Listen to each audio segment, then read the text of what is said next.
देश दुनिया में प्रसिद्ध भारत की सबसे luxury shahi train palace on wheels में देशवासियों को भी किराया छूट का लाभ मिल सकता है।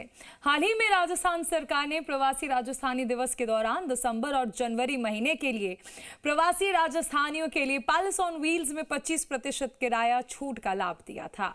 उसी तर्ज पर उप मुख्यमंत्री दिया कुमारी ने प्रदेशवासियों के लिए भी शाही ट्रेन में किराया छूट लाभ देने का आश्वासन दिया। देखिए रिपोर्ट।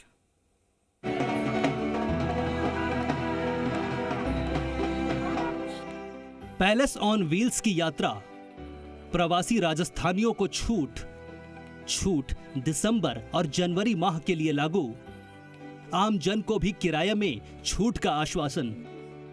राजस्थान में पर्यटन को बढ़ावा देने के लिए शाही ट्रेन पैलेस ऑन व्हील्स का भी बड़ा योगदान है। इस शाही ट्रेन यानी पैलेस ऑन व्हील्स में यात्रा करना हर एक व्यक्ति का सपना होता है। अब देश में आम आदमी भी शाही ट्रेन में सफर कर सके, उसके लिए जी मीडिया ने उप मुख्यमंत्री दिया कुमारी को सुझाव दिया और मांग की कि प्रवासी राजस्थानियों के लिए 25% किराया में छूट का लाभ दिया जाए, उसी तरह देशवासियों के लिए भी 25% किराया में छूट दिया जाए। इस पर प्रदेश की उप मुख्यमंत्री दिया कुमारी ने जी मीडिया के सुझाव को अच्छा मानते हुए कहा कि विभागीय स्तर पर वार्ता कर किराए में छूट का लाभ देने का प्रयास किया जाएगा। उप मुख्यमंत्री दिया कुमारी ने बताया कि प्रवासी राजस्थानियों को शाही ट्रेन पैलेस ऑन व्हील्स में छूट दी गई है क्योंकि वो भी राजस्थान के निवासी हैं। इसी तर्ज पर देशवासियों को भी शाही ट्रेन पैलेस ऑन व्हील्स मिले, इसके लिए सरकार स्तर पर वार्ता कर 25% छूट का लाभ देने का आश्वासन दिया है।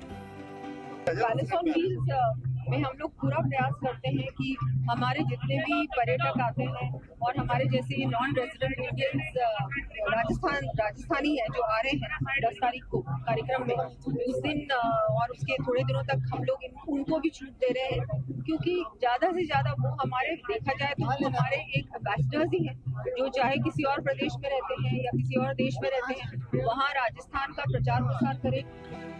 दरअसल शाही ट्रेन की यात्रा राजस्थान की शाही विरासत और प्राकृतिक धरोहर का अद्भुत अनुभव कराती है।